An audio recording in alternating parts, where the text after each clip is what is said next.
Salutations, everyone, and welcome back to tonight's second half. Before we get into it, a couple links. As you know, I rely on Patreon, PayPal, and my merch to help the channel to continue to grow and go. The links to Patreon and PayPal are in the description below. My merch displayed directly under the video. Also, Dogman Frightening Encounters Volume 1, 2, and 3, the audiobook versions. They were written and researched by Tom Lyons, narrated and produced by me, Jeffrey Nadolny. Those audiobooks are available on Audible, Amazon, and iTunes, the links to which are also in the description as well. And finally, last but definitely not least, if you'd really like to help support this channel to continue to grow and go, simply subscribe, click the like button, and please leave a comment. It really does help, and it does matter. And now, everyone, I have taken far too much of your time. Let's get on with tonight's second half, shall we? So we've talked about how the Project Paperclip and how the Nazis' dirty little hands are everywhere in our government. Well, there is a Dulce, New Mexico Nazi connection, and I'm going to share that with you right now. Researcher Jim Bennett, in a letter to Jacques Vallée dated January 15, 1992, made some startling disclosures in regards to an alien situation and the Dulce, New Mexico base in particular. It is my belief that even if there is a fascist CIA cabal trying to establish a world dictatorship using the threat of an alien invasion to foment world government, that the threat may be real all the same. It is also possible that the Bavarians may be working with very real aliens in the end game designed to establish a world government, using this threat as an excuse to do so. Although, when the world is under their control, the Illuminati may betray the human race by turning much of the global government control system over to the gray aliens. The aliens may have been collaborating with the Bavarians for a long time as part of their agenda to implement absolute electronic control over the inhabitants of planet Earth. One source, an Area 51 worker and member of a secret naval intelligence group called Com-12 by the name of Michael Younger, stated that the Bulgarian black nobility have agreed to turn over 3/4 of the planet to the Greys if they could retain 25% for themselves and have access to alien mind control technology. The aliens would assist in the abduction, programming, and implanting of people throughout the world in preparation for New World Order, which in turn would be annexed to the alien empire. Apparently, some top echelon Bavarians have already agreed to this, since they realize that they need the alien mind control and implant technology in order to carry out their plans for world domination. In his lengthy letter, Jim Bennett, director of research organization Planet Com, writes, 1947 brought the passage of a National Security Act, the start of the Nazi-germinated CIA and NSA, the influx of at least 100 Nazi scientists, engineers, etc. into the United States and Canada.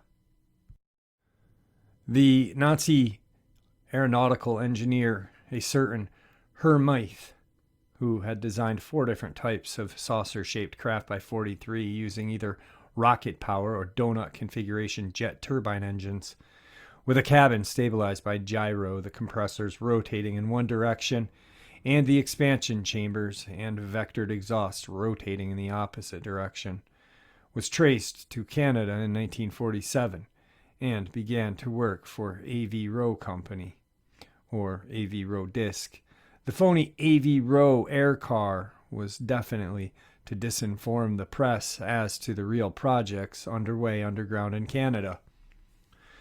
The 8-mile-long train that went out of Austria in 1945, 672 train cars, to the coast of Brittany, the contents loaded on board ships eventually ended up underground in southwestern Canada. At the same time, over 100 prefabbed factory buildings were shipped from England to British Columbia. The Nazis had everything before any other country. They had radar in 33. They had infrared sensors, heavy water, etc.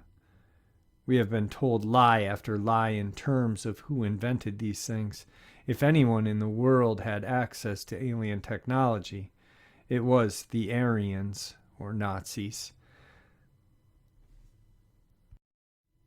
Their metallurgy and casting were flawed, or they would have conquered the world.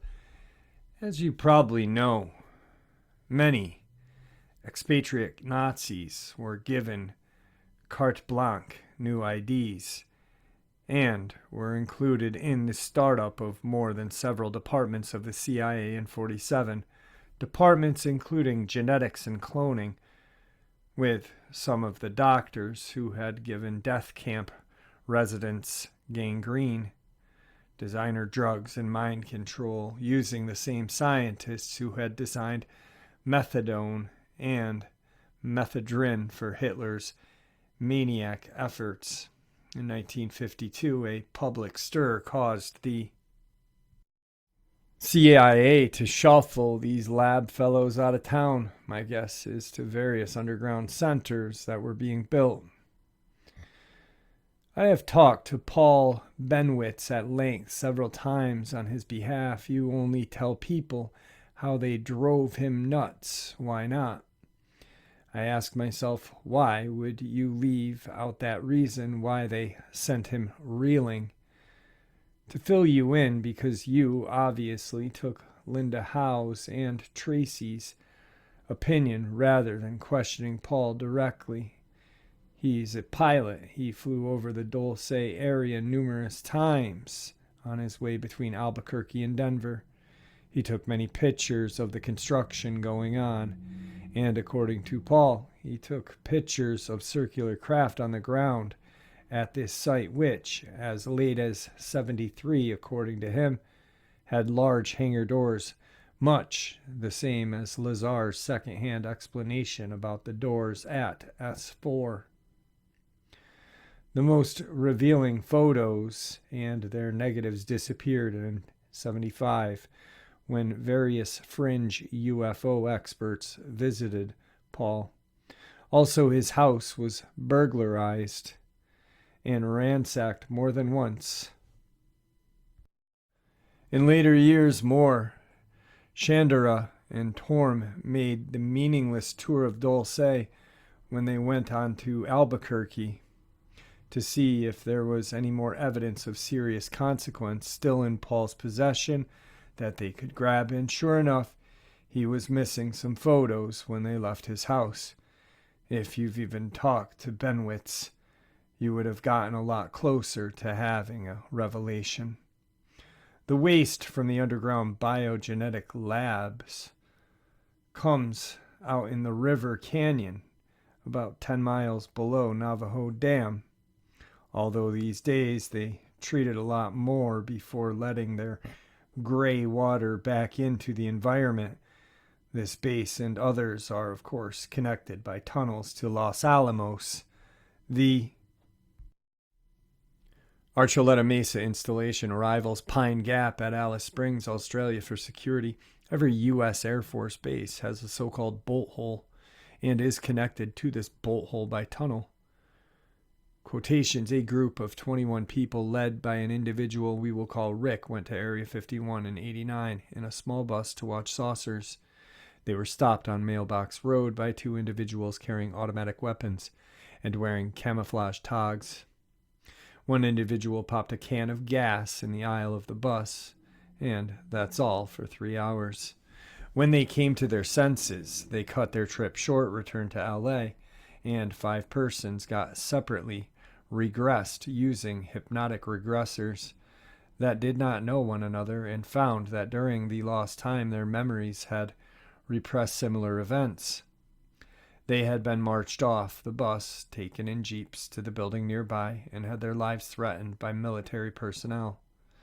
Quotations: in the U.S., the group that still runs the alien abduction scam can only use some of the hardiest of these short-lived biogenetic bad luck stories.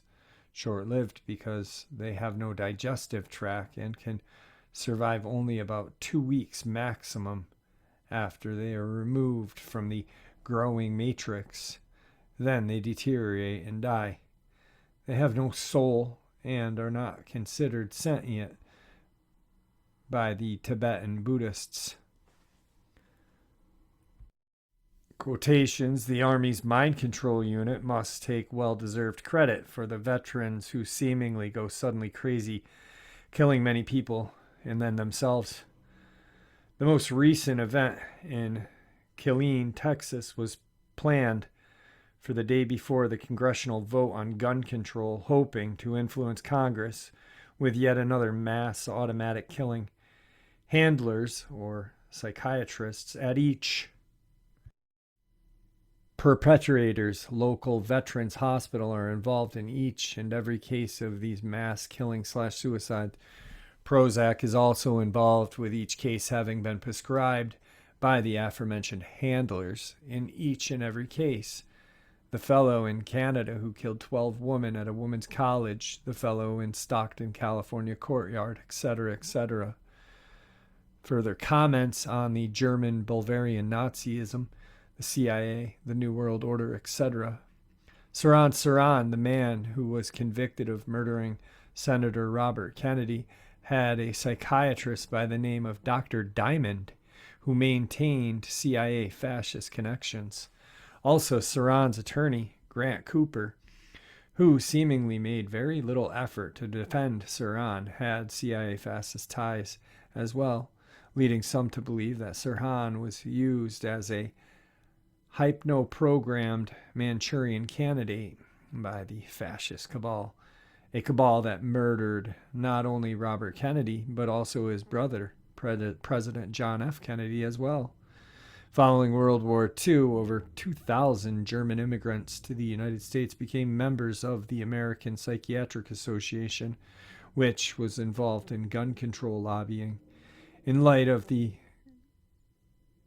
collaboration between the Bulgarian Thal Society and the Bulgarian Illuminati, and the influx of Thal-backed fifth column Nazi SS agents into U.S. intelligence with the help of Illuminati-backed oil barons like the German immigrant Aryan supremacist Rockefellers and their corporate oil chemical empires Exxon, Arco, Zapta, and in the light of the deadly intent of both Bavarian societies to establish a new world order, as Hitler laid out in his second book, The New World Order. One has to wonder why so many German nationalists would join an association that dealt directly with the study of people's minds. This is not to say the Germans themselves are to blame. It is rather the German Bulgarian fascists who are behind the New World Order agenda, and especially the satanic Germanic black nobility families who claim direct descendants from the early leaders of the unholy Roman Empire of Germany, which rose from the remnant of the Roman Empire and which kept Europe in an iron grip throughout the Dark Ages. These were the 13 families who ruled vast financial empires in Europe for nearly 1,500 years. They are at it once again, trying to take control of the world as they attempted to do in World War I and II, provoke global war that would result in massive depopulation of black, Asians, Jews, Slavs, and many others, excepting, of course, for the Aryan elite class. In essence, they intend to finish what Adolf Hitler set to accomplish. The threat, then, is from Nazism or National Socialism, whether it be European, British, or American, or whether it be political, corporate, or occult National Socialism. Some have reported that the sudden fall of the Soviet states and the Berlin Wall was planned in advance as part of an agenda to merge the East and the West into a so-called Communist Socialist Democratic Socialist New World Order. East and West Berlin would be at the forefront for the reunification of Eastern and Western Europe, and in turn, they hope, the rest of the world. Germany has also led the way for European unification by establishing an open border policy and encouraging other European countries to do the same. This may sound benign on the outside, but considering the facts, it may be a ruse to unify Europe under German control, which was also Adolf Hitler's goal. However, in this case, the unification is being accomplished through economic means rather than military.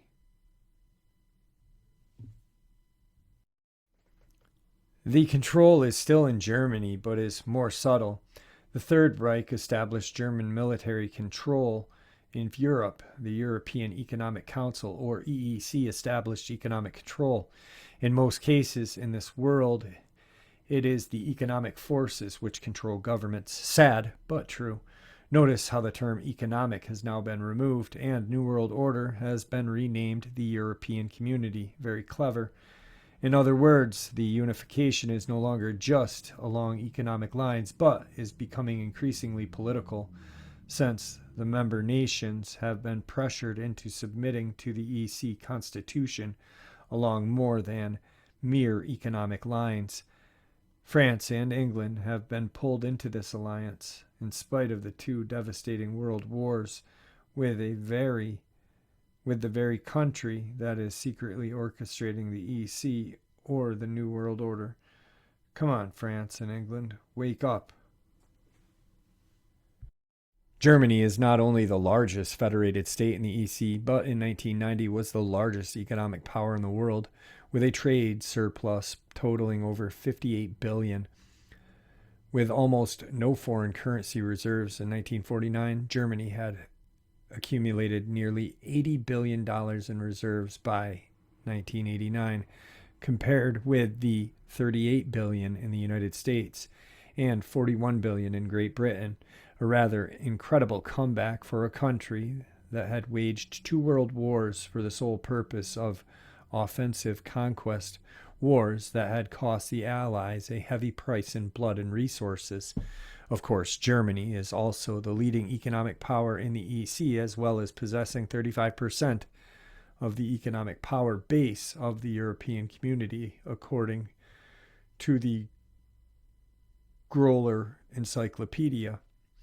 So, just where does the real power lie in the EC, NWO? Considering that the German black nobility were the same ones who sent Vladimir Lenin from Germany to Russia to start the communist revolution, and the same powers who backed Adolf Hitler, then it is not surprising that communist East Germany would merge into democratic West Germany with such ease. It should not be surprising, therefore, to learn that German troops in the United States and Canada play a major role in the planned invasion of North America under the cover of a UN emergency action. Lenin himself revealed the ultimate goal of the communist agenda on behalf of the Bavarian elite, whom he served. Communism, like democracy, was supposed to give control of the government to the people. But of course, Lenin altered the plan a little bit, just as the largely unelected appointed executive branch of the American government altered the rules of democracy and stated that he did not believe that the common people could handle the responsibility of directing the communist revolution. So a select group of individuals trained in the communist philosophy would carry out this responsibility instead. And, wouldn't you know it, many of these people who ended up as the leaders of the communist revolution were handpicked by German immigrant capitalist Rockefeller family themselves. Oh, what a tangled web we weave. The Bavarian cultists who were really running the show would, of course, be the we that Lenin refers to in the following quote. First, we will take Russia. Next, we will capture the nations of Eastern Europe. Then we will take the masses of Asia. Finally, we will surround the United States, and that last bastion of freedom will fall into our hands like overripe fruit.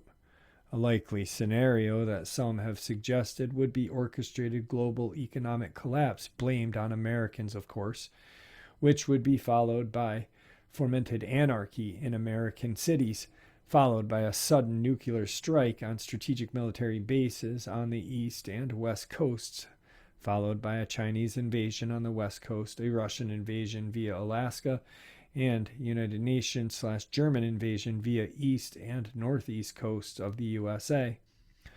All of those countries who believe that by accepting a flawed socialist political agenda from another country, Germany, in order to supplement their own nation and cultural integrity, are sadly mistaken.